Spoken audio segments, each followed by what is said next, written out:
नमस्कार, मैं विक्रम सिंह। चैप्टर 4 का ये पार्ट 2 है। कल हमने इनमें बेसिक चीज़ें देखे थे और आज हमें उन चीज़ों को जो हमने देखा था प्रैक्टिस वाइज, आज हम उन चीज़ों को आगे बढ़ाएंगे। तो आपको क्लास स्टार्ट करते हुए दो बातें कह दे कि क्लास हम आगे बढ़ाएंगे और आपको कुछ प्रैक्टिस भी कराएंगे, कुछ चीज़ें बताएंगे भी, कुछ थ्योरी भी बताएंगे। इन सारी चीज़ों का आप अपना नोट्स बनाइए और उन्हें समझिए और सीखिए। तो 3 बातें ज़रूरी है। हमने आपको एक गाइडलाइन किया, उसके बाद आप उन्हें पढ़ें, समझें, सीखें, ठीक है। और सिखाने का काम भी हमारा ही रहेगा। तो ठीक है, उसके बाद लास्ट में बीच में कोई ऐसी बातें ना करें जिससे क्लास डिस्टर्ब हो। जो भी प्रॉब्लम आता है, जो भी बातें आएंगी, जिस तरह का डाउट होगा उसे आप नोट कर लें और जब क्लास ख़त्म होने वाला रहेगा तो मैं बोलूँगा किस तरह का कोई प्रॉब्लम है तो वो मुझे बताओ और आपकी सारी प्रॉब्लम को मैं दूर करूँगा। तो ये कुछ बातें हैं जो मैं आपको बताना चाहता हूँ, ठीक है। तो चलिए आज की क्लास स्टार्ट करते हैं। Good morning. चलिए, chemical bonding and molecular structure, ये हमारा चैप्टर नंबर 4 है। इसमें हम इनका इंट्रोडक्शन देखेंगे। केमिकल बॉन्डिंग होता क्या है, कोसेल लुईस सिद्धांत, रासायनिक संयोजन के प्रकार यानी केमिकल बॉन्डिंग के टाइप्स के बारे में बात करेंगे। किस किस मोड में होता है, कैसा क्या मोड होता है, क्यों होता है, उनका मोड्स देखेंगे। संयोजन के प्रकार, यस, और मतलब ये इलेक्ट्रॉन लेने देने किससे रिलेट करती है। दूसरी बात होता है कि संयोजी इलेक्ट्रॉन्स यानी वैलेंस इलेक्ट्रॉन क्या होते हैं। आयनिक और विद्युत संयोजी यानी क्या इलेक्ट्रोवैलेंट बॉन्ड क्या होते हैं। हम देखेंगे आयनिक बंध को प्रभावित करने वाले कौन कौन से फैक्टर हैं। ये सारी चीज़ें इंपॉर्टेंट है आपके लिए। और है आयनिक यौगिकों का स्थायित्व, स्टेबिलिटी जो है आयनिक कंपाउंड का किन बातों पर निर्भर करता है, उनके फैक्टर्स के बारे में बात करेंगे। फिर होता है विद्युत संयोजी यौगिकों के गुण यानी कि properties of ionic compounds. Ionic compound के क्या गुण होते हैं, क्या प्रॉपर्टीज होते हैं, इनके बारे में बातचीत करेंगे। अब चलें परिचय, जिसके बारे में मैंने कल आपको बताया था, शुरुआत ही किया था, यानी इसका इंट्रोडक्शन।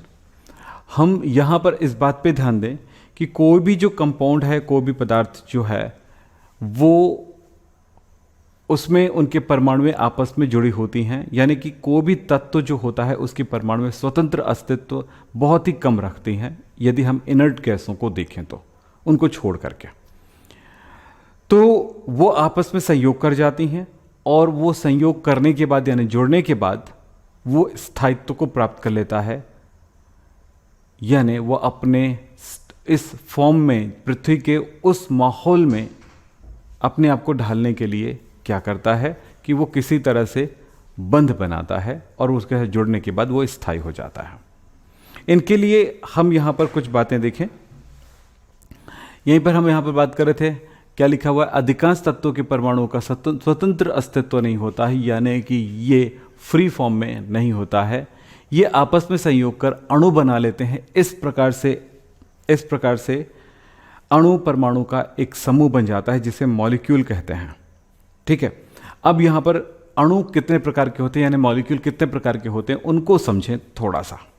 देखें, एक तो होता है समपरमाणु बोल सकते हैं, आइसो एटॉमिक बोल सकते हैं, कुछ लोग आइसो न्यूक्लियर भी बोलते हैं इसको, है ना।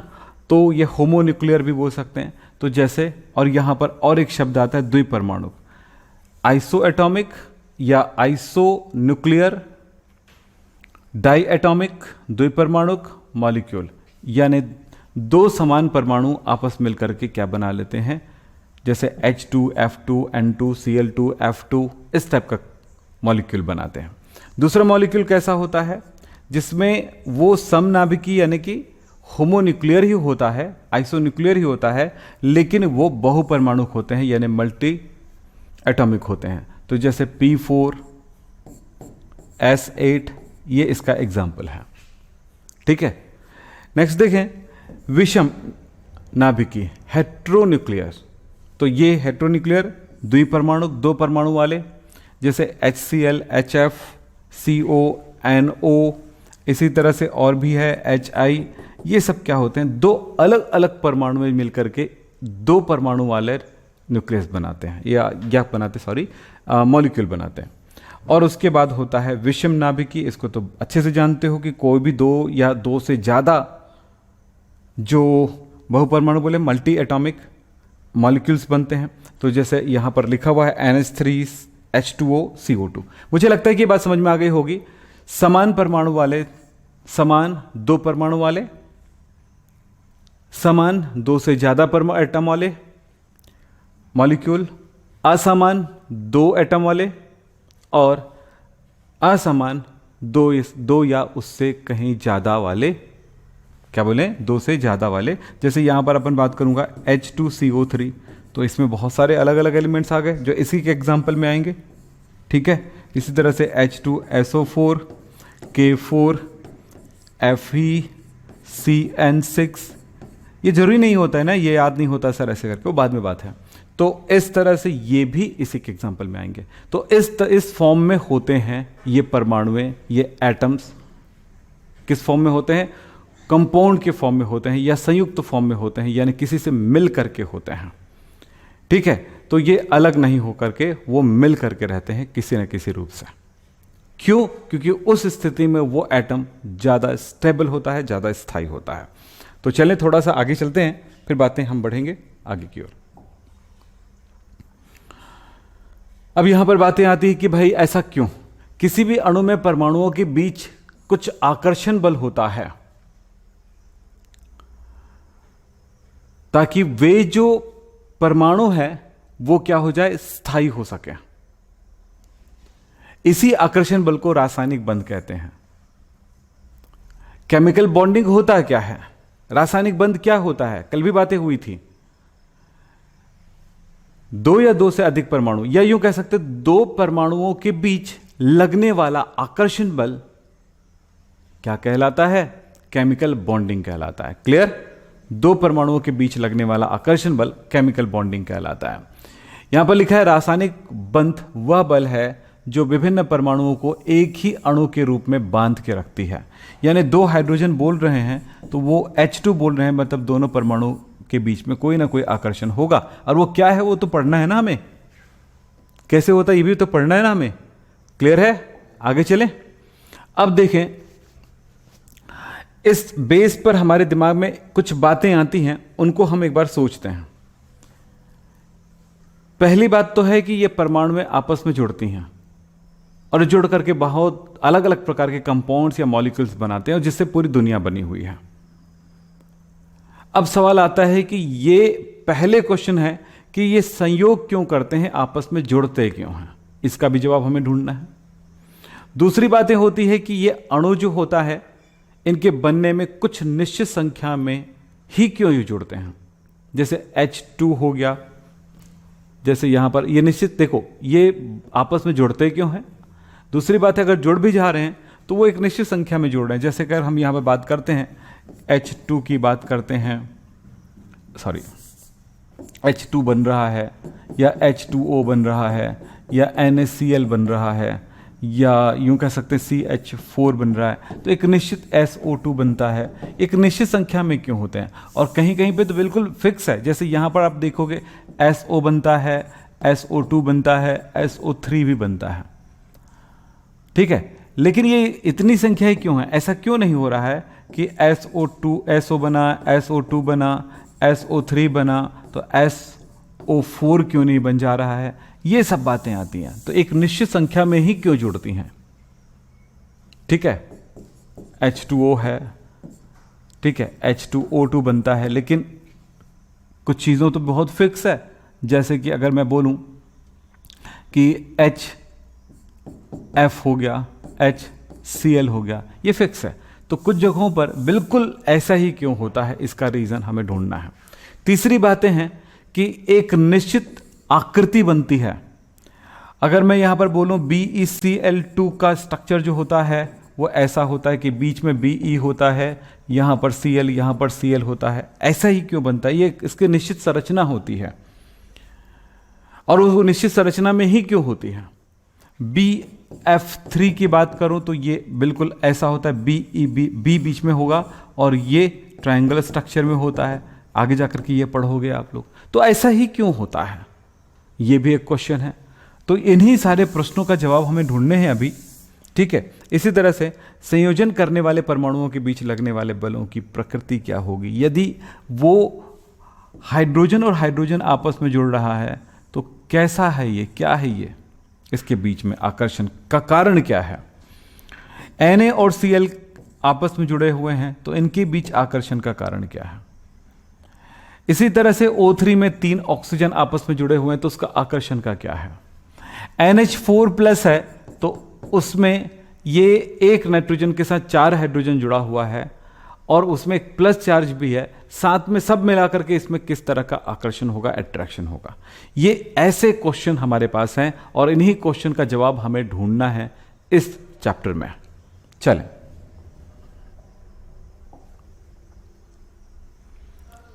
इन सब के लिए समय के साथ साथ बहुत सारे सिद्धांत आए, बहुत सारे बातें आई और उन सिद्धांतों के आधार पर हम समझाएंगे। तो कौन कौन सा हमें सिद्धांत है मूल रूप से हमें जानना है। देखें, कोसेल लेविस थ्योरी,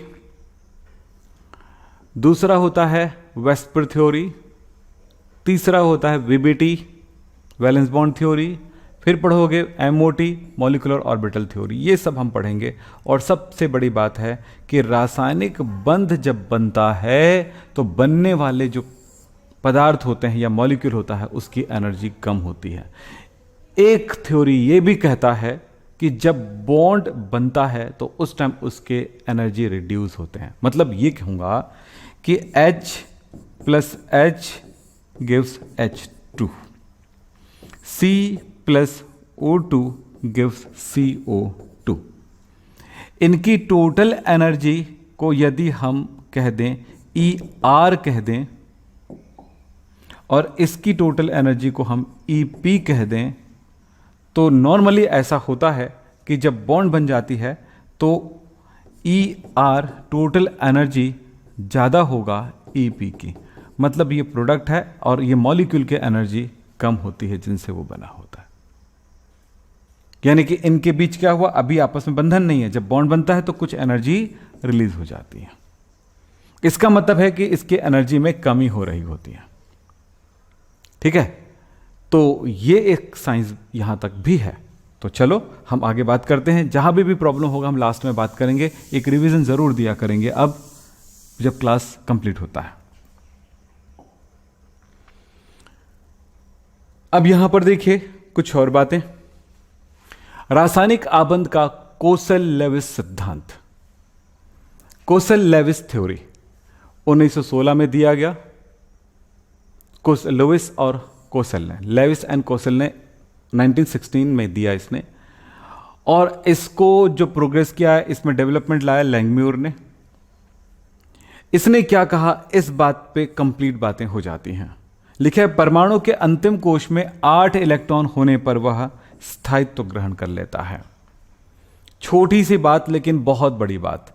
को इसको कहते हैं ऑक्टेट रूल भी कह सकते हो या अष्टक नियम भी कह सकते हो।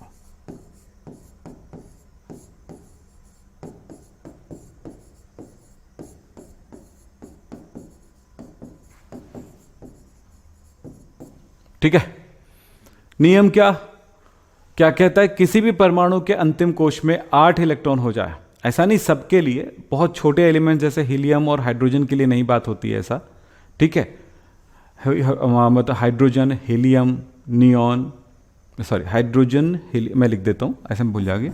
हाइड्रोजन, हीलियम, लिथियम, बेरिलियम, इन एलिमेंट्स के लिए नहीं। इसमें तो कुछ दूसरी बातें, दूसरी खेल चल रहा होता है।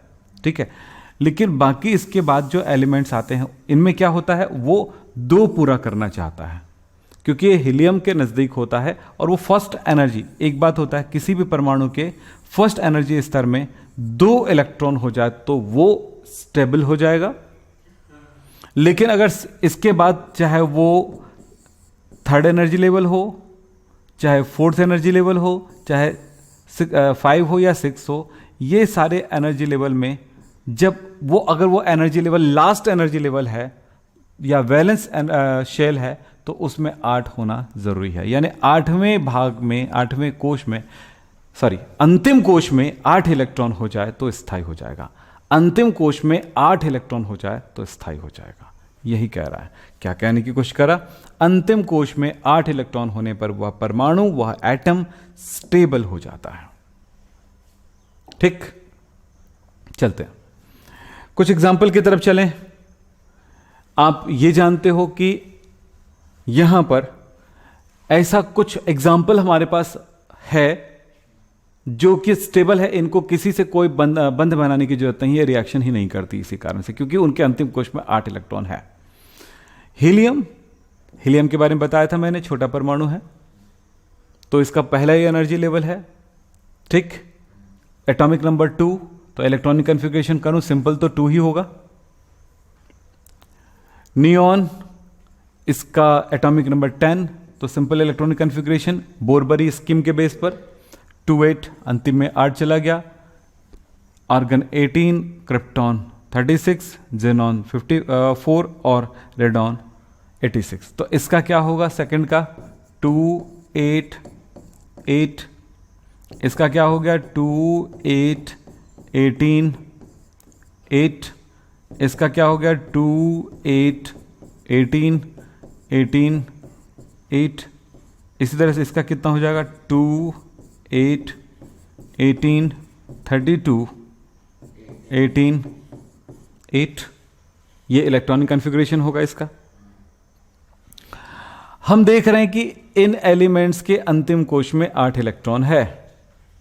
ये किसी से ना रिएक्शन करेगी ना कोई इससे रिएक्शन करेगा, मतलब रिएक्शन करना नहीं है, ये स्टेबल हो चुका है, स्थायी है। तो बोला लुईस कोसेल ने कहा, यानी यहां पर अगर किसी परमाणु के अंतिम कोश में 8 इलेक्ट्रॉन होगा तो वो स्टेबल होगा, स्थायी होगा। तो दूसरे भी एलिमेंट जो होता है इसी के समान होने की कोशिश करता है। जैसे मैं अगर बात करूं, सोडियम की बात करते हैं, सिंपल एक एग्जांपल में समझें। इसका एटॉमिक नंबर 11 है, तो 11 है, देखो ना किसके नजदीक है? नियॉन के। बोलो, तो कोई भी एलिमेंट अपने नजदीक वाले इनर्ट गैस के समान इलेक्ट्रॉनिक कॉन्फ़िगरेशन बनाने की कोशिश करता है। अब यहां पर इसका करें तो कितना होगा? 2, 8, 1 होगा। और नजदीक वाला एलिमेंट के समान बनने के लिए क्या होगा? उसको 2, 8 होना पड़ेगा। तो 2, 8 होने के लिए क्या होगा? अंतिम कोश का इस इलेक्ट्रॉन को दान कर देगा, तो ये इलेक्ट्रॉन निकल गया और ये खुद बन गया है, नियॉन के समान हो गया है, Na+। तो Na+ का इलेक्ट्रॉनिक कॉन्फ़िगरेशन बिल्कुल इसी की तरह है।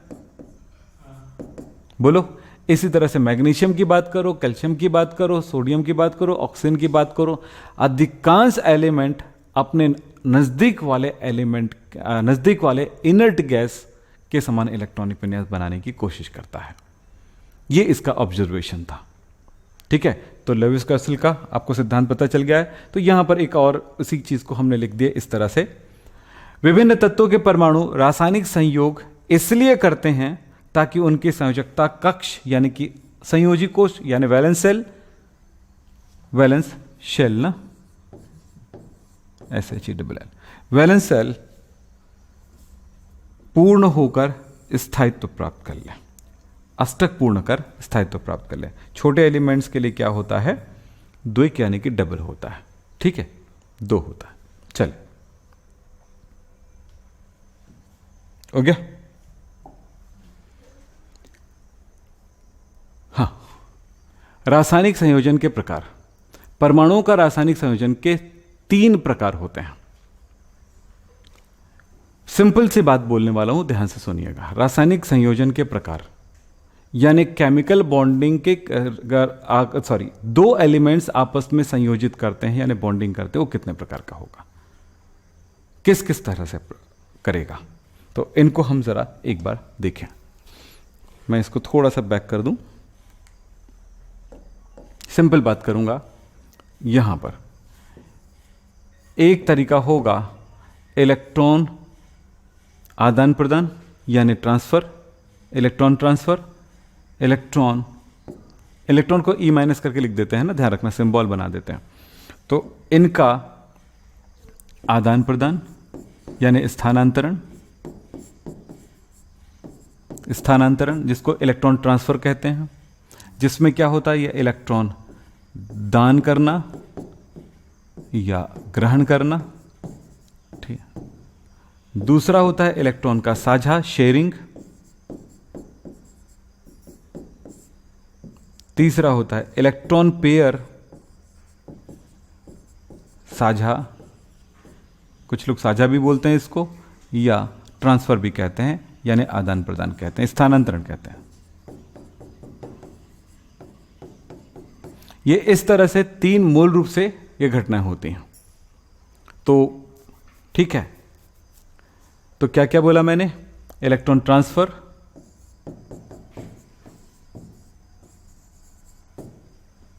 ठीक है, और दूसरा क्या बोला, शेयरिंग, और यहां पर क्या बोलेंगे, इलेक्ट्रॉन पेयर, ट्रांसफर। इन सब बातों को मैं यहां पर आपको करते जाता हूं, ठीक है, ध्यान से देखते जाइएगा। तो ये सब मैं यहां पर डिटेल में रखा हूं, थोड़ा सा ध्यान से देखिएगा, ये समझ में आ जाएगा जैसे मैं बता रहा हूं, ध्यान दीजिएगा। फर्स्ट टाइप क्या हुआ, इलेक्ट्रॉन त्याग करना, यानी डोनेट करना, ठीक है। इलेक्ट्रॉन जब कोई डोनेट करता है तो क्या होता है, बोलो, वो पॉजिटिव आयन बना लेता है, यानी किसको क्या बोलते हैं, कैटायन बना लेता है, ठीक है। पॉजिटिव आयन, कैटायन, धन आयन, पॉजिटिव आयन को क्या कहते हैं, कैटायन, या कैटायन को हिंदी में बोलते हैं धन आयन बन जाता है। दूसरी बात क्या होगी, इलेक्ट्रॉन ग्रहण करना, गेन करना, एक्सेप्ट करना, ठीक है, इलेक्ट्रॉन गेन करना या एक्सेप्ट करना। जब ऐसा होता है तब क्या होगा, वो एनायन बनाता है, ठीक है, क्या बनाता है, एनायन बनाता है। एनायन यानी कि क्या बोलते हैं, जिसको ऋण आयन कहते हैं, ठीक है। फिर इसके बाद होता है दूसरी बातें, एक दूसरे से अष्टक पूर्ण करने के लिए, ऑक्टेट कंप्लीट करने के लिए वो इलेक्ट्रॉन शेयरिंग करता है, जो मैंने भी बताया वही चीज मैं रिमाइंड करा रहा हूं आपको, ठीक है। फिर लास्ट है इलेक्ट्रॉन पेयर का ट्रांसफर, ठीक है। तीन बातें क्लियर हो गई। तो ये बातें आपको अपनी कॉपी में नोट जरूर करिएगा, ठीक है। थोड़ी थोड़ी बातें करेंगे, ये इस तरह से क्या क्या बॉन्डिंग बनेगी, क्या क्या होने वाला है, इसके बारे में हम बातचीत कर सकते हैं। फिर देखें, अब देखो, एक शब्द आता है, एक वर्ड आता है, valence electron. Valence electron, valence shell में जो इलेक्ट्रॉन होते हैं उसके वैलेंस इलेक्ट्रॉन कहते हैं। अब मैं आपको यहां पर बताना चाहूंगा कि अगर मैंने लिया हाइड्रोजन, हाइड्रोजन का एटॉमिक नंबर 1 होता है, तो इलेक्ट्रॉनिक कॉन्फ़िगरेशन क्या होगा, 1s1, इस तरह से, या नॉर्मल इलेक्ट्रॉनिक कॉन्फ़िगरेशन करूंगा तो सिर्फ 1 होगा, ठीक है। अगर मैंने लिया यहां पर lithium, atomic number 3, atomic number कितना, 3, तो 3 हुआ तो क्या होगा, 1s2, 2s1, अच्छा, इस तरह से 2-1 हो गया इलेक्ट्रॉनिक कॉन्फ़िगरेशन। अगर मैंने सोडियम लिया तो क्या होगा, 11 atomic number, 1s2, 2s2, 2p6, 3s1, 181, 281। अब आप सब में एक चीज चेक करो कि वैलेंस इलेक्ट्रॉन कौन सा है, बोलो बेटा। नोट्स कैसे बनाएं, जो लिखा हुआ है उसे आप नोट कर सकते हैं, बस यही बात कहूंगा। और दूसरी बात है, जो पढ़ रहे हो वो पूरी बातें कंप्लीट पढ़ा रहा हूं, इसलिए कोई तकलीफ नहीं होनी चाहिए। चलें, इसमें वैलेंस इलेक्ट्रॉन कौन सा, ये एग्जांपल दिया ना, वैलेंस इलेक्ट्रॉन टिक लगा दो, ये ले, ये नोट्स बन गया ऊपर लिख करके। चलें, हाइड्रोजन का वैलेंस इलेक्ट्रॉन कौन सा हुआ, ये एक, लिथियम का कौन सा हुआ, ये, और ये कौन सा हुआ, तो कौन सा होता है, जो वैलेंस सेल में होता है। तो वैलेंस सेल किसको बोलते हैं, लास्ट सेल को बोलते हैं। तो लास्ट सेल में जो इलेक्ट्रॉन होते हैं उसको वैलेंस इलेक्ट्रॉन कहते हैं। ये बात है।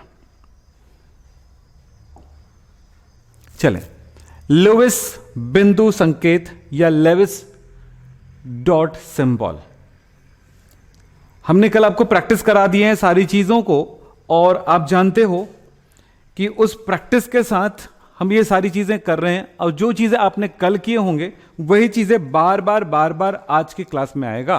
तो कल जो क्लास हुआ था वो बेसिक है इस चैप्टर का, समझ रहे हैं ना। तो चलिए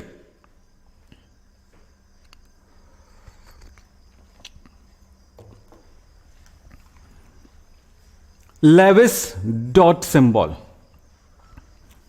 लेविस डॉट सिंबल ये क्या होता है? लेविस डॉट सिंबल जो वैलेंस इलेक्ट्रॉन होते हैं उनको डॉट के रूप में दिखाते हैं। किसी भी एटम के लास्ट सेल में इलेक्ट्रॉन जो होगा उसे डॉट के रूप में शो करते हैं, इसको लेविस डॉट सिंबल कहते हैं। सिंपल सी बात है। अब यहां पर कुछ एग्जांपल तो लिख दिया गया है, अगर आपको यह करना है तो 2-3 तरीके अपना सकते हो। फर्स्ट एग्जांपल पे ध्यान दें। जैसे मैं अगर कहता हूं कि सोडियम का लेविस डॉट सिंबल क्या होगा, तो मैं सबसे पहले क्या करूंगा वो सोचिए। इसका एटॉमिक नंबर मुझे पता होना चाहिए। इलेक्ट्रॉनिक कॉन्फ़िगरेशन करूंगा 2 तरह से कर सकता हूं, जैसे 281 भी करता हूं तो भी मेरा काम चल गया। तो लेविस डॉट सिंबल क्या होगा? लास्ट सेल में कितना इलेक्ट्रॉन है? 1। तो सोडियम का सिंबल लिखूंगा और उसके अंत में एक डॉट लगा दूंगा। दूसरा तरीका क्या होगा? सोडियम का atomic number 1s2 2s2 2p6 3s1। जो वैलेंस सेल है ये अंदर वाला सेल हो गया, फर्स्ट सेल, सेकंड सेल, पहला energy level, second energy level and last energy level ही लास्ट सेल होगा। लास्ट सेल को हम ओपन करके देखते हैं तो इसमें कितना s है, तो s में एक ऑर्बिटल होता है और उसमें इलेक्ट्रॉन 1 है, तो मैं इस इलेक्ट्रॉन को 1 लिख दिया। अब मुझे नजर आ रहा है कि एक ही इलेक्ट्रॉन है जो कैसा है? अनपेयर है। तो मैं सोडियम, इसका लेविस डॉट सिंबल क्या होगा? एक ही इलेक्ट्रॉन है, डॉट के रूप में दिखाऊंगा। वही बात है, दूसरा तरीका हो गया। तीसरे तरीके भी बात करूंगा। तीसरा तरीका यह है कि आप यहां पे आइए पीरियोडिक टेबल में। पीरियोडिक टेबल में किसी ये फर्स्ट सेकेंड पीरियड के एलिमेंट्स दिखा दे रहे हैं, तो इसका ग्रुप कौन सा होगा? Group, first A group, second A group, कल बात हुई थी क्या? Third A group, fourth A group, fifth A group, six A group, 7 A group, 8 A group. इस फर्स्ट ए ग्रुप के अंतिम कोश में 1 इलेक्ट्रॉन है। भाई ये ग्रुप नंबर मतलब उसके लास्ट सेल में इलेक्ट्रॉनों की संख्या, number of valence electron, number of valence electrons, वो ग्रुप नंबर के इक्वल होता है। तो ग्रुप नंबर 1 है मतलब इसमें अंतिम कोश में 1 इलेक्ट्रॉन है। ग्रुप नंबर 2a है तो 2 इलेक्ट्रॉन्स है, 3 है तो 3 इलेक्ट्रॉन्स है, 4 है तो 4 इलेक्ट्रॉन्स है, 5 है तो 5 इलेक्ट्रॉन्स है। ये गलत तरह से लिखा गया, इसको ठीक करना है आपको, तभी तो ये बुक में लिखा हुआ चीज़ है। लिखते समय इस बात पे ध्यान दें कि जो सिंबल लिखेंगे उस सिंबल में इलेक्ट्रॉनों को डॉट में लगाना है। एक इलेक्ट्रॉन का, दूसरा इलेक्ट्रॉन का, तीसरा और चौथा, 5वां इलेक्ट्रॉन को आप उनके साथ पेयर करेंगे। 6 7 8 मतलब क्या बोला मैंने?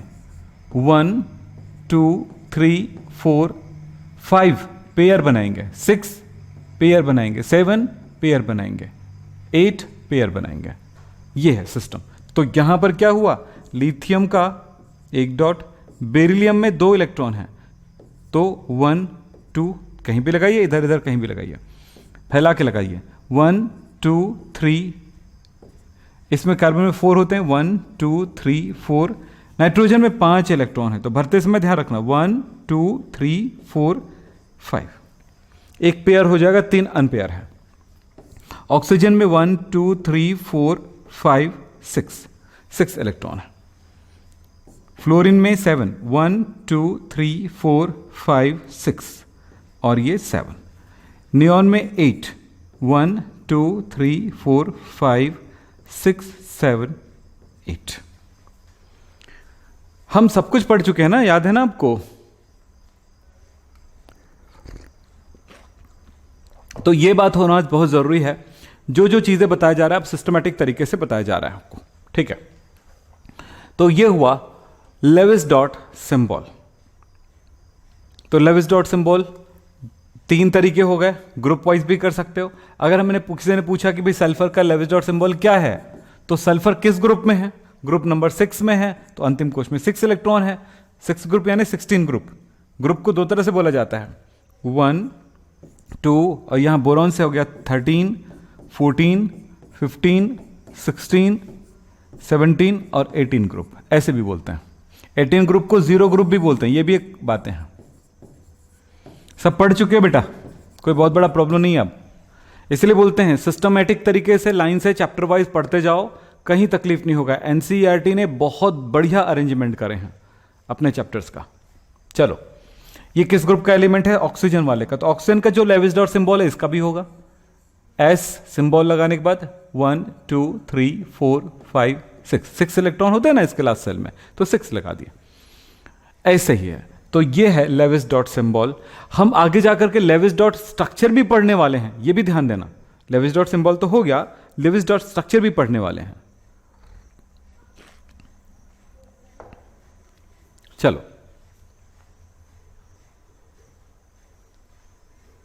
क्या हुआ विकास कुमार सिंह, क्या अपराध है बताइए, क्या बोलना चाहते? कल नहीं पढ़े हैं, कैसे नहीं पढ़े होंगे आपने? कल तो हम पढ़ाए थे, बोलिए जल्दी से, टाइम नहीं लगाया करें। तो ये हुआ आपका Levi's dot symbol.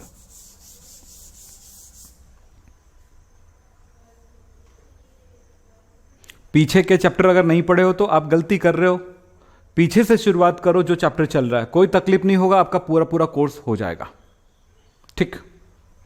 Last shell, outermost shell, क्या क्या, ठीक है, आपको पता है क्या है। चलो आगे चलते हैं। शुरू से पढ़ोगे, ये नहीं कि लाइव आ रहा है तो उसको कर ही लें और भाग जाएगा, ऐसा नहीं है। आप पीछे से आओ, ये क्लास कहीं नहीं जाएगा और आपको परफेक्ट समझ में आएगा, कोई बिना डाउट का, ये बात ध्यान रखिए, ठीक है। पढ़ाई पूरी होती है, किसी तरह की कोई कमी नहीं होता है, इस बात पे ध्यान रखें। ऐसे में तो फिर आपका बहुत बड़ा प्रॉब्लम हो जाएगा, बहुत बड़ी तकलीफ में पड़ जाओगे आप। चलिए, तो बात समझ में आया कैसे कैसे ये काम करते हैं। चलो, अब यहां पर इस बात पे ध्यान दें कि जो हमने लेविस डॉट सिंबल बनाए थे, इसका सिग्निफिकेंट क्या है, कितना सिग्निफिकेंस है, इसको क्या यूज है, क्या महत्व है हमारे लाइफ में या हमारे केमिस्ट्री में। बिल्कुल 2 बातें तो पता चल जाती है। एक तो पता चल जाता है भैया, अगर लेविस डॉट सिंबल करते हो तो उसके वैलेंस सेल में कितना इलेक्ट्रॉन है, वैलेंस सेल यानी वैलेंस इलेक्ट्रॉनों की संख्या की पता चल जाते हैं, number of valence shell electrons. Second पता चल जाता है उसकी वैलेंसी। अब ये वैलेंसी की खेल शुरू हो रहा है। संयोजकता, वैलेंसी कैसे निकाला जाएगा, नंबर ऑफ अनपेयर इलेक्ट्रॉन्स।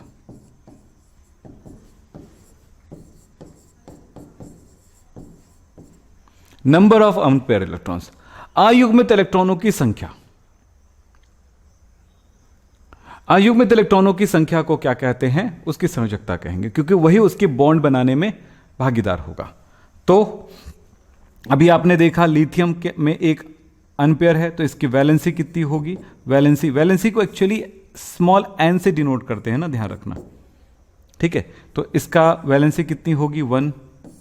अगर मैं बेरिलियम की बात करूं, एटॉमिक नंबर कितना है, एटॉमिक नंबर 4, तो क्या होगा 2 लास्ट सेल में 2 इलेक्ट्रॉन है, सेकंड ग्रुप का एलिमेंट है, तो लास्ट सेल में तो इसका वैलेंस सेल, ये देखो 2 अलग जगह मिल गया, तो इसकी वैलेंसी कितनी होगी, 2। ऑक्सीजन की बात करते हैं, ऑक्सीजन का एटॉमिक नंबर 8 2 6, तो कितना होगा ऑक्सीजन 1 2 3 4 5 6, 2 अनपेयर इलेक्ट्रॉन है, तो इसकी वैलेंसी होगी 2, ठीक है। इससे ये बात पता चल जाता है, काफी आसान होता है केमिस्ट्री। तो हम इसीलिए बोलते हैं कि जब भी किसी चैप्टर को चालू करते हैं तो थोड़ा इंट्रोडक्शन पोर्शन रखते जरूर हैं और हर वो टॉपिक को बताते हुए आगे चलेंगे, ताकि आपको किसी तरह की कोई तकलीफ ना हो। बिल्कुल आपके सामने लिखा हुआ पोर्शन में भी है और बिना लिखा हुआ भी, दोनों रूपों में है। अब चलते हैं types of chemical bonding. Chemical bonding के प्रकार।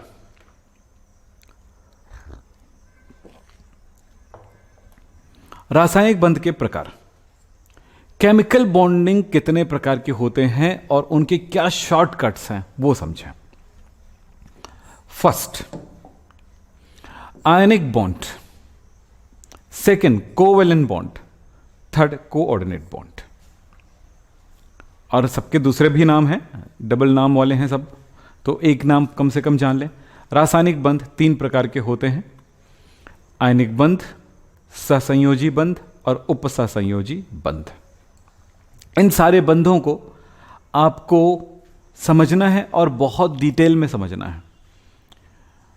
और क्या डिटेलिंग होगी वो तो देखेंगे आज। मैंने शुरुआत में बताया था कि डिटेल्स हम पढ़ने वाले हैं, ठीक है। तो आयनिक बंध में क्या होता है, इलेक्ट्रॉन का आदान प्रदान होता है, यानी इलेक्ट्रॉन ट्रांसफर होने के कारण जब कोई बॉन्ड बनता है तो उसे आयनिक बॉन्ड कहते हैं। मतलब मेरे पास 2 एलिमेंट है ए और बी, ए का इलेक्ट्रॉन बी की तरफ ट्रांसफर हुआ तो ए जो है पॉजिटिव हो गया और बी जो है नेगेटिव हो गया, और इस तरह से फाइनली ए बी बना। एक एक इलेक्ट्रॉन का ट्रांसफर हुआ तो ऐसा हुआ, 2-2 इलेक्ट्रॉन का ट्रांसफर हुआ तो बात अलग होगी। तो बहुत सारे एग्जाम्पल हम लोग पढ़ने वाले हैं इसके साथ, और काफ़ी चीज़ें होने वाली है। दूसरा है कोवेलेंट बॉन्ड, जिसको सहसंयोजी बंध कहते हैं। इलेक्ट्रॉनों के साझे से बना बंध, इलेक्ट्रॉन का साझेदारी होती है। यानी कि अगर एक परमाणु हुआ, उसके अंतिम कोश में 1 इलेक्ट्रॉन है, दूसरा परमाणु है उसके अंतिम कोश में 1 अयुग्मित इलेक्ट्रॉन, अनपेयर इलेक्ट्रॉन, ना ध्यान रखिए। वो दोनों अनपेयर इलेक्ट्रॉन ए का और दूसरी बातें होंगी बी का वो अनपेयर इलेक्ट्रॉन, ये दोनों एक जगह पे शेयरिंग करेगा इस तरह से। इनको कई तरह से दिखाया जाएगा आपके पास, और इस तरह से अनपेयर इलेक्ट्रॉन शेयरिंग करती है, एक जगह आती है और वो दोनों का हो जाता है। जैसे ये दोनों इलेक्ट्रॉन ए का भी है और ये दोनों इलेक्ट्रॉन बी का भी हो जाता है, एक तरह से दोनों को सहयोग मिलता है। तो ये शेयरिंग कहलाता है, साझा मिलता है, ठीक है, साझेदारी होती है, पार्टनरशिप होता है। तो ये इस तरह का बॉन्डिंग होता है।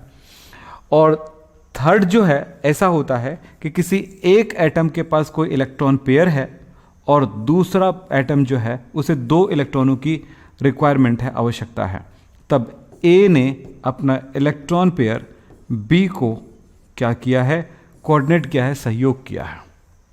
तो इस तरह की भी बातें होती। तो हमारे पास ये जो बंध हुए, फिर मेटेलिक बॉन्ड आता है आगे जा कर के। नॉन मेटल का तो ये हो जाता है आपका मेटालिक बॉन्ड, उसके स्पेशल अलग टर्म्स होते। तो केमिकल बॉन्डिंग की बात हो रही है ना, तो नॉर्मली हम 3 केमिकल बॉन्डिंग के बारे में पढ़ते हैं, और उसके बाद जो मेटालिक बॉन्ड वगैरह है उसको बैंड थ्योरी के अंदर पढ़ा जाता है, वो एक अलग साइंस बन जाता है फिर, ठीक है।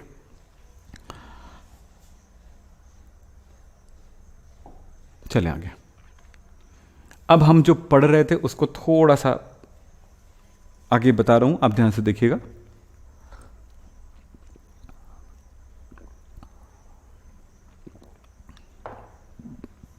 ट्रांसफर ऑफ इलेक्ट्रॉन्स, इलेक्ट्रॉन के आदान प्रदान, इलेक्ट्रॉन के स्थानांतरण के कारण जो बॉन्ड बनता है, बिल्कुल इजी है। तो इस तरह के बॉन्ड को कहा जाता है आयनिक बॉन्ड। तो सबसे पहले हम पढ़ेंगे आयनिक बॉन्ड या विद्युत संयोजी बॉन्ड, इलेक्ट्रोवैलेंट बॉन्ड।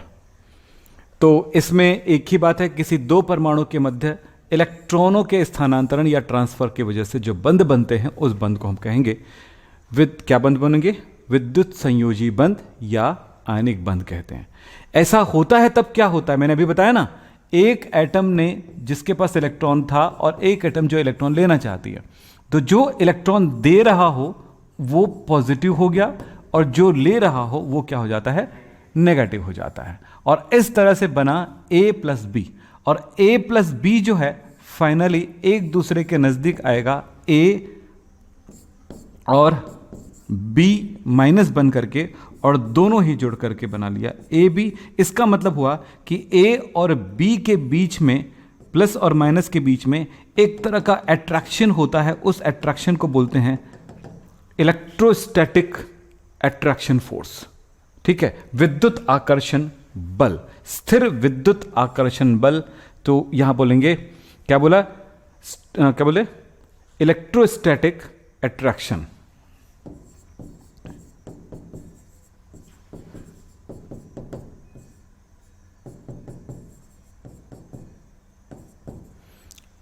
बोला क्या बोलेंगे, इलेक्ट्रोस्टैटिक अट्रैक्शन फोर्स होता है, जिसको इंटरेक्शन भी बोलते हैं। अट्रैक्शन को एक वर्ड और दिया जाता है, इंटरेक्शन कहा जाता है, जिसकी वजह से ये दोनों एक दूसरे को आकर्षित करती है।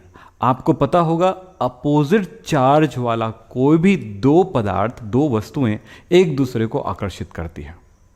जैसे कि मैग्नेट में अपोजिट पोल वाला, विभिन्न क्या बोलते हैं, विपरीत ध्रुव वाला चुंबक एक दूसरे को आकर्षित करती है, वैसे ही अलग अलग आवेश वाला, चार्ज वाला आयन या कोई भी दो वस्तुएं एक दूसरे को आकर्षित करती है। तो एक ए जो है प्लस है और बी जो माइनस है, तो उनमें चार्ज अलग अलग होने की वजह से एक दूसरे के आकर्षित करके जुड़ जाती है और वो न्यूट्रल हो जाता है। यही काम यहां पर होता है। ठीक है, आगे चलें। आयनिक बंध विद्युत संयोजी बंध कहते हैं, और ये पूरी बातें यहां पर क्लियर हो गया। कुछ एक एग्जाम्पल को हम लेकर चलते हैं और उनमें आपको भी प्रैक्टिस करना है, और आपके एनसीईआरटी की बुक में भी ऐसी कई प्रैक्टिस दिए गए हैं, उनको आपको करना होगा। ठीक है, साथ में इस बात पे हमेशा ध्यान देना कि जब कोई आयनिक बॉन्ड बन रहा हो, जैसे एक बच्चे ने लिखा है कि मेटल नॉन मेटल के साथ, ओके, मैंने इससे पहले काफ़ी वीडियोस दिए हैं, उसमें ये बात ज़रूर कहा है कि हमेशा अगर आप इस चीज़ को लेके चलना चाहो तो ऐसे भी आप सोच सकते हो। अच्छी बात है, मुझे रिमाइंड कराया आपने, थैंक यू। जो आयनिक बॉन्ड होता है या आयनिक बॉन्ड जिस कंपाउंड में बनता है उसको आयनिक कंपाउंड कहेंगे। कोवेलेंट बॉन्ड जिस कंपाउंड में होता है उसको कोवेलेंट कंपाउंड बोलेंगे, और कोऑर्डिनेट बॉन्ड होता है जिसमें उस कंपाउंड को कोऑर्डिनेट कंपाउंड कहते हैं। यानी बॉन्ड के बेस पर कंपाउंड को भी क्लासिफाई किया गया है। तो अगर हम सिंपल वे में देखें तो इसमें आयनिक जब बॉन्ड बनता है और जो कंपाउंड बनता है उसमें एक मेटल होगा प्लस एक नॉन मेटल होगा। ठीक है, मेटल वही होता है, जैसे कि बातचीत चल रही थी, मेटल वही होता है जो इलेक्ट्रॉन डोनेट करता है। सीधी सी बात है। तो ये इलेक्ट्रोपॉजिटिव एलिमेंट होते हैं एक तरह का, तो इसको कह सकते हैं इलेक्ट्रो पॉजिटिव एलिमेंट। यस, यानी विद्युत धनात्मक, जो इलेक्ट्रॉन दान करता है विद्युत धनात्मक बोल सकते हैं। इलेक्ट्रॉन अपनी तरफ आकर्षित करती है, यह है इलेक्ट्रोनिगेटिव।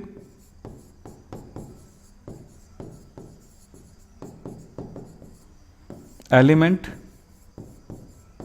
होता ही है। दूसरी बात है मेटल और नॉन मेटल के बीच में।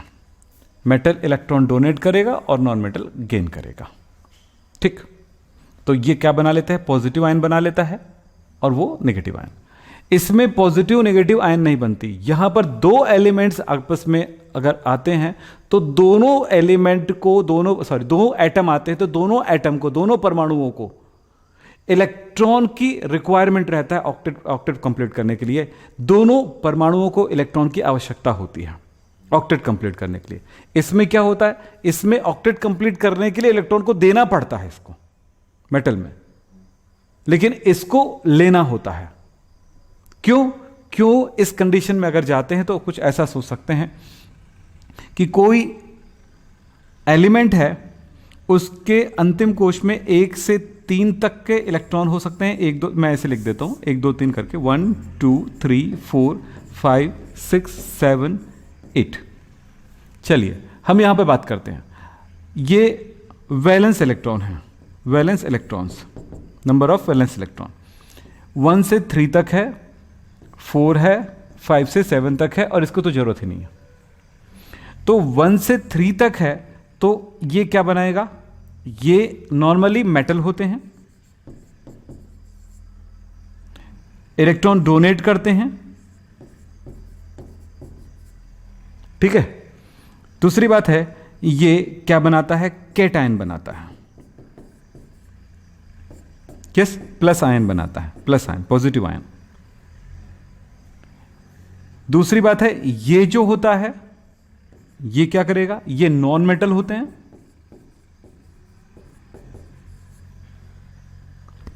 इलेक्ट्रॉन गेन करते हैं, ग्रहण करते हैं, फिर ये बनाता है एनायन बनाता है, यानी नेगेटिव आयन बनाता है। ठीक है, तो ये 1 2 3 इलेक्ट्रॉन दान कर सकता है। जब इलेक्ट्रॉन दान करेगा 1 तो इसमें 1 प्लस चार्ज आएगा, 2 दान करेगा तो 2 प्लस चार्ज आ जाएगा, 3 दान करेगा तो +3 चार्ज आ जाएगा। इधर ऑक्टेट कंप्लीट करने के लिए क्या करना पड़ेगा? अब वो किसके नजदीक हो रहा है? 8 में किसके नजदीक हो रहा है? 8 के नजदीक हो रहा है। 5 जो है 8 के नजदीक हो रहा है, क्योंकि हम ऐसे सोचते हैं 8 1, तो ये क्या हुआ? 1 दान करेगा 8 बन जाएगा आसानी से। 2 हुआ तो 1 दान करेगा, जैसे मैं एग्जांपल के तौर पे ऐसे बताते जा रहा हूं, 2 8 1 है, तो ऑक्टेट कंप्लीट करना है तो ये आसान होगा, या तो 1 इलेक्ट्रॉन ये दान कर दे तो ये 8 मिल जाएगा उसको, या फिर सीधी सीधी बात है 7 प्लस करेगा, 7 जोड़ेगा तब। तो कौन से ज्यादा आसान होगा, 1 काम करना कि 7 काम करना? 1। सो ये छोटी छोटी क्लासेस में हम ऐसी बात करते हैं, ठीक है। तो इस तरह से 1 इलेक्ट्रॉन डोनेट करेगा, या 2 हो तो फिर 2 और 6 के बीच में कंपेयर करेंगे 8 होने के लिए, या तो 6 ले या 2 डोनेट करे। इसी तरह से 3 हुआ तो या तो वो 5 ले या 3 डोनेट करे। 4 हुआ तो 4 डोनेट भी कर सकता है, 4 एक्सेप्ट भी कर सकता है, दोनों कंडीशन है, इसलिए मैंने बीच में रखा है उसको, इसके बारे में बात करेंगे हम। इसी तरह से अगर 5 हुआ तो या तो 5 डोनेट करेगा, 5 डोनेट करेगा या 3 गेन करेगा। बोलो कौन सा आसान होगा? 3 गेन करना आसान होगा, तो 3 गेन करना आसान होगा। 5 है अंतिम कोश में तो 3 लेना आसान होगा। सो ये क्या बनाएगा? 3 लेकर के -3, 3 इलेक्ट्रॉन ले लिए तो -3, ये 2 ले लेगा -2, ये 1 ले लेगा -1। ये इस तरह से ये इसकी ऑक्सीडेशन नंबर होगी जब इलेक्ट्रॉन गेन कर लेगा या डोनेट कर देगा, ऑक्सीडेशन नंबर आएगा। तो फर्स्ट ग्रुप के एलिमेंट पर ऑक्सीडेशन नंबर +1, सेकंड का +2, इस तरह से हम कर सकते हैं।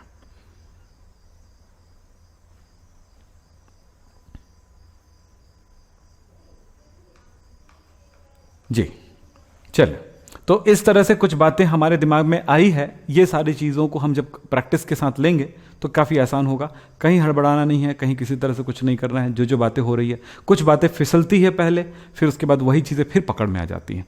तो ये होता है प्रैक्टिस और पढ़ाई, ठीक है। चलो,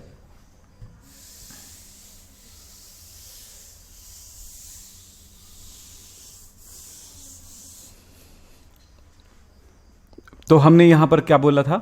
यहां पर मेटल और नॉन मेटल, ठीक है। इसमें होता है इलेक्ट्रॉन का जब शेयरिंग होता है तो non metal plus non metal, 2 non metal आपस में रहते हैं।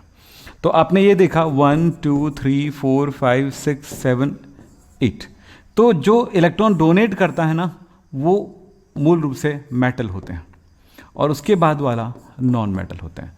नॉन मेटल और मेटल के बीच में मेटलाइट भी मिलता है, आप ध्यान रखिएगा, ठीक है। जब हम पेरियोडिक टेबल पढ़ाए थे उस टाइम में बातें क्लियर कर चुके हैं, ठीक है। तो बेटा शुरू से पढ़ेंगे तो जो चीज़ें हमने पढ़ा है वो चीज़ें आएंगी। अब यहाँ पर हम ये बात करेंगे कि वो सारी चीज़ें जो पढ़ी हुई चीज़ें हैं उनको हम रिवाइज में लेंगे या बीच बीच में लाते रहेंगे हर बार, तो ये बड़ा मुश्किल हो जाता है। इसलिए आप परफेक्ट होके लाइन से चलते हुए चलें, बहुत आसान होगा आपके लिए, ठीक है। क्योंकि अचानक किसी भी चैप्टर में आ रहे हो, अगर ये चैप्टर नंबर 4 है तो चैप्टर नंबर 2 3 के अंदर ये बहुत ही क्लियर बात हुई है, ठीक है। चले, और इस जगह पर इस बात पे ध्यान देना कि यहां पर मेटल नॉन मेटल वाली बात नहीं आती, यहां पर भी नॉन मेटल और नॉन मेटल हो सकता है, और यहां पर मेटल नॉन मेटल भी हो सकता है।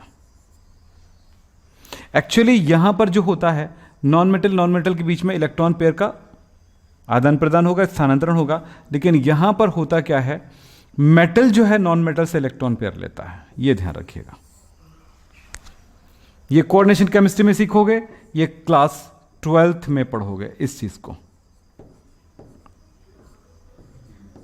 और क्लास 12th में चैप्टर नंबर 9 में पढ़ोगे। ये पूरी एक साइंस है, इसका बड़ा साइंस, ठीक है। चलो, ये क्या फुल साइंस है ना ये, जिसको कोऑर्डिनेशन केमिस्ट्री कहते हैं। चलो, यहां पर भी काम चालू तो पढ़ना ही पढ़ना है, काम चलेगा ही चलेगा। तो ये देख लेते हैं, फिर आगे बढ़ते हैं, एक एग्जांपल को कवर कर लेते हैं। सॉरी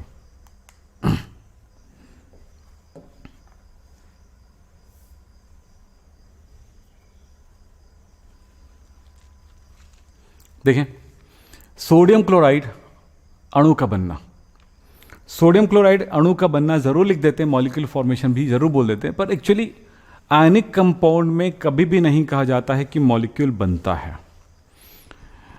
आयनिक कंपाउंड में फॉर्मूला बनता है, वो बाद में क्लियर करेंगे, अभी नहीं। अभी तो आपके दिमाग में यही आना चाहिए कि एक NaCl आपस में जुड़ता कैसे है। तो सिंपल दो बातें ध्यान रखोगे। मेरे पास दो चीज़ें हैं, क्या बनाना, NaCl। तो Na है मेरे पास एक एलिमेंट, दूसरा एलिमेंट मेरे पास है क्या, Cl। दोनों से क्या बनेगा, मैं एक ही लाइन में बता रहा हूं, ज़्यादा लंबा नहीं खींचेंगे, और वो आपके जनरल नॉलेज में भी ये है कि इसका एटॉमिक नंबर 11, तो 281, यस, और इसके लिए इलेक्ट्रॉन कन्फिगरेशन क्या होगा, 287। तो हमने इसका लेविस-डॉट सिंबल ये होगा, इसका लेविस-डॉट सिंबल ये होगा, 1 2 3 4 5 6 7, ये करना है बस, और कुछ नहीं करना। हमें ऑक्टेट कंप्लीट करना है बस। ये ऑक्टेट कंप्लीट करने के लिए क्या करेगा, एक इलेक्ट्रॉन डोनेट करेगा, और ये एक ऑक्टेट कंप्लीट करने के लिए गेन करेगा। तो दोनों एक दूसरे के नजदीक है, सो इन्होंने इनको दान कर दिया। तो Na बन गया है Na प्लस, इलेक्ट्रॉनिक कॉन्फ़िगरेशन हो गया 8, बिल्कुल नियॉन के समान हो गया है, बोलो, इनर्ट गैस के समान हो गया। प्लस Cl क्या कर लिया है, इलेक्ट्रॉन गेन कर लिया है। अब क्या हुआ, Cl 1 2 3 4 5 6 7 और ये 8, तो क्या हुआ, बोलो, 2 8 8, ठीक है, और यहां पर माइनस चार्ज आ गया है, इलेक्ट्रॉन लिया है तो, और इस तरह से ये किसके समान हो गया है, ऑर्गन के समान इलेक्ट्रॉनिक कॉन्फ़िगरेशन हो गया। मैं नीचे लिख दे रहा हूं, ये इसलिए जानने के लिए, आपकी समझ के लिए। ये नहीं लिखोगे तो भी चलेगा ना, ध्यान रखना। फाइनल क्या हुआ, Na प्लस और Cl माइनस, ये दोनों मिलकर के NaCl बनाता है। ऐसे ही कई एग्जाम्पल्स को इसी तरह से सॉल्व करते जाना है।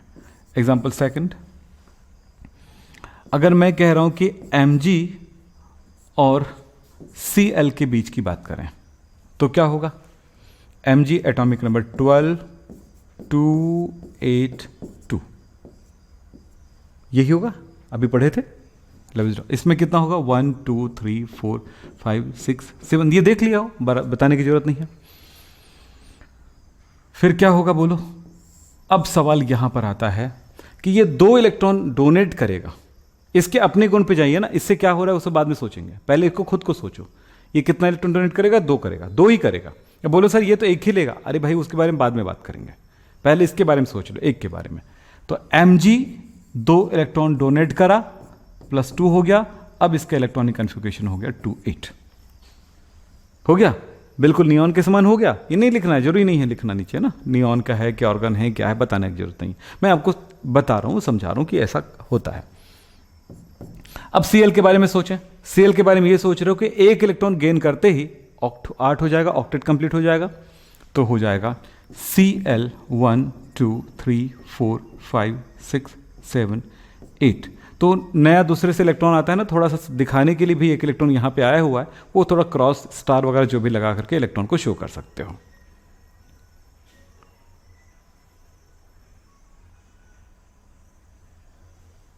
क्या लिखा है,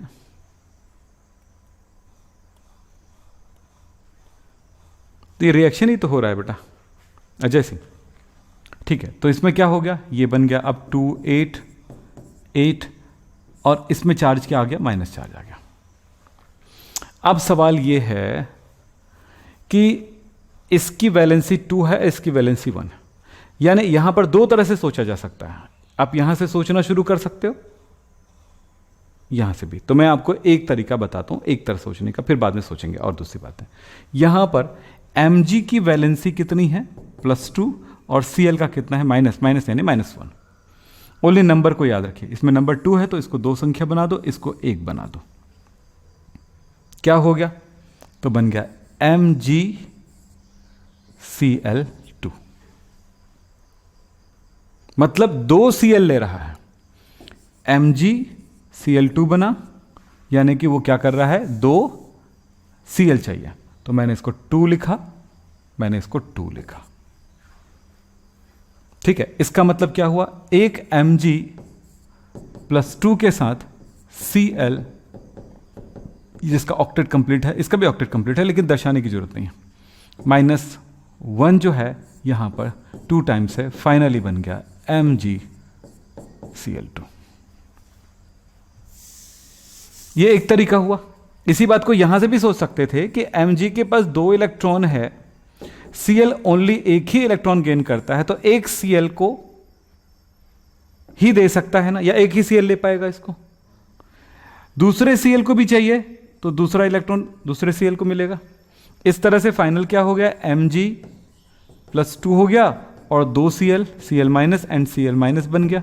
या इस तरह नहीं लिखना चाहते हो तो आप इस तरह लिख दो, 2 Cl-, फाइनली क्या हो गया, MgCl2 ही बना। तो सोचने के तरीके आप अपना तैयार करो, कौन क्या कह रहा है उस पर मत जाओ, आपको बताने का तरीका मैंने बता दिया, अब उसको सोचना आपको है, जिस तरह भी सोचो आप पे डिपेंड करेगा। चलो, बहुत सारे एग्जाम्पल आपको मिलेंगे। चलिए थर्ड बातें करते हैं, तीसरी बात है, मैं दे रहा हूं आपको यहां पर सोडियम दे रहा हूं और मैं कहता हूं कि ऑक्सीजन के साथ इनकी रिएक्शन कराओगे, क्या आप कर लोगे ये सब, बोलो। बस इतना ध्यान रखना, एक मेटल है, मेटल वो होगा जिसके अंतिम कोश में 1 से लेकर के 3 तक इलेक्ट्रॉन है, नॉर्मल यही समझो, 4 भी हो सकते हैं, ऐसा नहीं कि नहीं होगा, 1 से लेकर के 3 तक इलेक्ट्रॉन है, वो मेटल है समझो। ग्रुप नंबर 1, 2, 3 के एलिमेंट्स नॉर्मली मेटल होते हैं, ये समझो।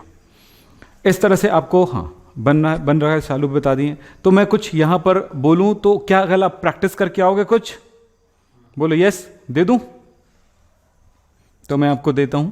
फिर एनसीईआरटी की बुक ओपन करना बेटा, बहुत सारे एग्जाम्पल दिए हैं, उसको सॉल्व करके देखिएगा। चलो, तो मैं यहां पर लिख दे रहा हूं कुछ भी, potassium plus oxygen, potassium plus nitrogen,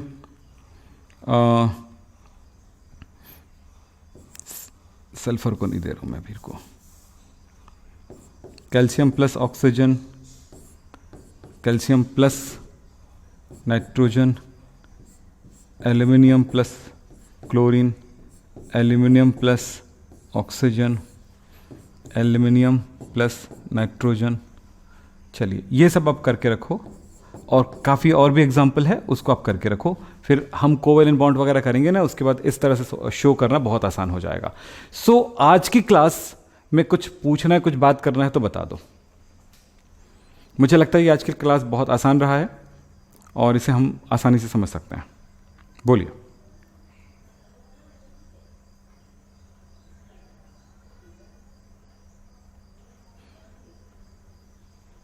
हो गया, चलिए। तो एक्चुअली स्टार्टिंग चैप्टर वाइज देखा जाए तो ये है, और आपको एक बूस्टर दिया गया है कल कि उसके बेस पर हम इस चैप्टर को अच्छा करते हैं। ठीक है, समझ में आ गया सर? ठीक है, वेरी गुड विकास जी। लेकिन बात यह है, इस चैप्टर बस में मत रहो, कुछ अगर आपको इस चैप्टर में ही रेगुलर चलना है ना विकास जी, तो एक काम करिए, आपको मैं एक तरीका बताता हूं, ध्यान सुनिएगा। हमारे चैनल में या जैसे भी चाहो, इसमें क्या बोलते हैं हम लोग, विद्याकुल में प्री बेसिक केमिस्ट्री करके वीडियोस हैं, उनको आप पूरा का पूरा कर लो पहले, और इस चैप्टर में आगे रेगुलर बढ़ते रहो। वो कर लेंगे ना तो ये चैप्टर बड़ी आसानी से पकड़ सकोगे, और पीछे का तो आप करना ही पड़ेगा, आपको पीछे का जो है चैप्टर 1, 2, 3 को करना पड़ेगा। अगर वो सब नहीं करोगे तो आप बहुत ज़्यादा कमजोरी में चले जाओगे, क्योंकि इसके बाद वाला चैप्टर पूरे न्यूमेरिकल पोर्शन है, और जो कि चैप्टर 1 जिनको आता है वही उस चैप्टर को कर सकता है। चैप्टर 1 और 2 जो किया है जिस बच्चे ने अच्छे से, वही कर सकता है। तो चलिए आगे चलते हैं, कल की बात होगी। Sir Na+ and Cl- two का तो सुटेबल हो जाता है, तो NaCl क्या मतलब, NaCl क्यों बनता है, मतलब क्या हुआ? सुटेबल हो जाता है तो NaCl बनता है। क्या बोल रहे हो आप अजय सिंह? नहीं समझ में आ रहा है? किसी को समझ में आया हो इनके?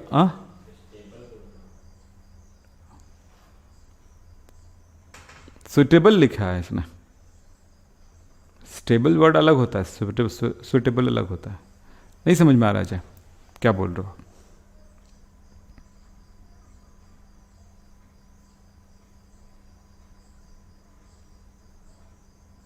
चलो ठीक है, आगे चलते हैं। कल की क्लास में मिलेंगे, तब तक के लिए नमस्कार, धन्यवाद।